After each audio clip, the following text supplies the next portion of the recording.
जय श्री राधे। पूज्य श्री सद्गुरुदेव भगवान के चरणों में प्रणाम। पूज्य श्री भक्तमाली जी महाराज कहते हैं, राम, इस नाम की महिमा अपार है। मरा मरा कहकर भी ऋषि ब्रह्म स्वरूप हो गए। भगवान का नाम जब तन्मय होकर लिया जाता है तब हृदय में नामी तथा उसकी लीलाएं प्रकट हो जाती हैं। अंतः स्थल में दैवी गुण प्रकट हो जाते हैं। श्री राधा सर्वेश्वरी ने नामों की महिमा, उनका अर्थ कहकर श्री यशोदा माता के कष्ट को दूर किया। उनके हृदय में भक्ति का उल्लास प्रकट होकर अनंत सुख देने लगा। समस्त अयोध्यावासी राम नाम का आश्रय पाकर कृतार्थ बन गए। देवता, मनुष्य, राक्षस, कोई भी भगवान के नाम का आश्रय लेकर भगवान को प्राप्त कर सकता है। मृत्यु लोक में मरण निश्चित है। अंत में भगवान का नाम मुख पर आए, इसलिए पहले से ही नाम का अभ्यास करना चाहिए।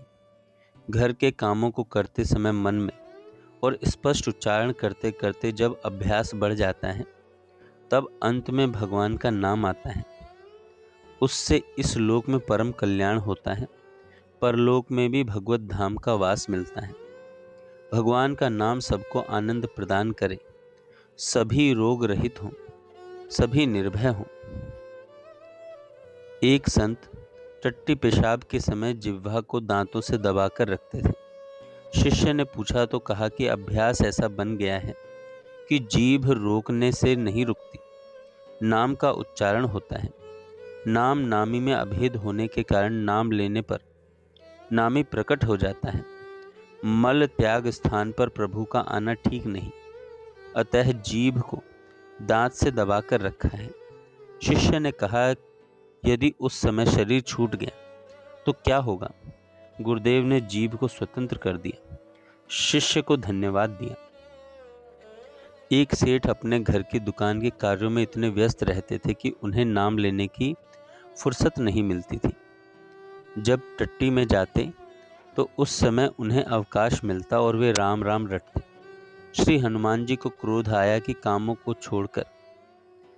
को छोड़ नहीं सकता, टट्टी में राम राम करता है। हनुमान जी ने पीठ पर एक लात मारी। रात्रि के समय श्री हनुमान जी श्री राम जी की सेवा करने लगे।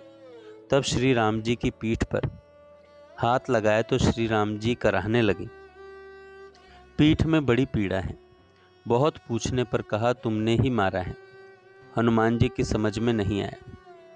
अत्यंत प्रार्थना करने पर श्री राम जी ने बताया, तुमने मेरे प्रेमी भक्त को कीर्तन करते वक्त मारा।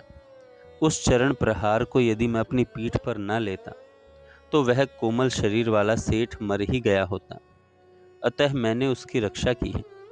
हनुमान जी ने भूल स्वीकार करके क्षमा याचना की। सेठ को राम नाम का उपासक माना, आदर किया। तात्पर्य यह है कि राम नाम जब पवित्र अपवित्र सभी अवस्थाओं में किया जा सकता है।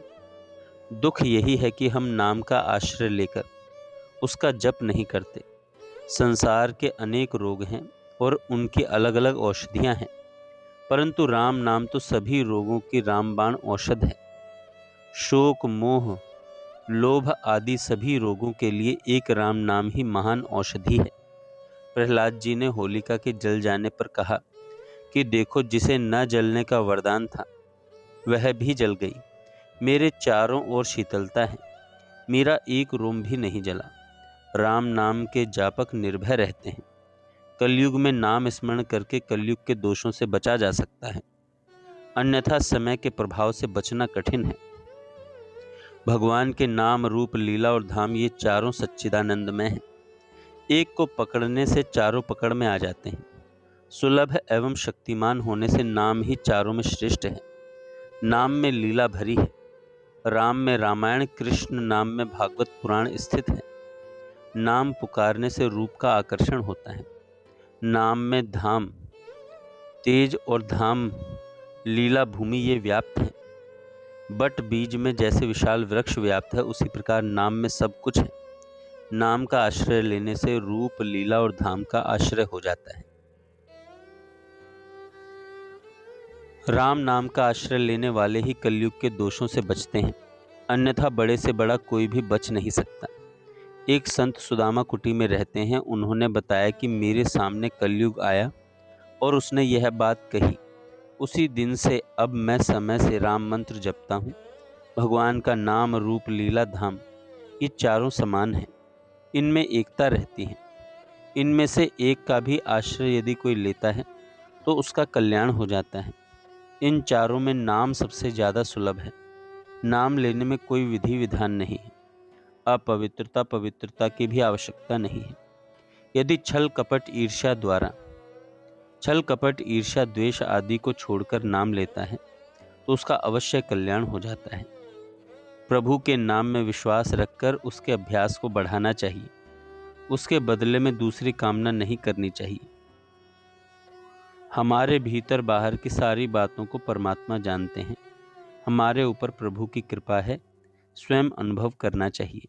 जय श्री राधे।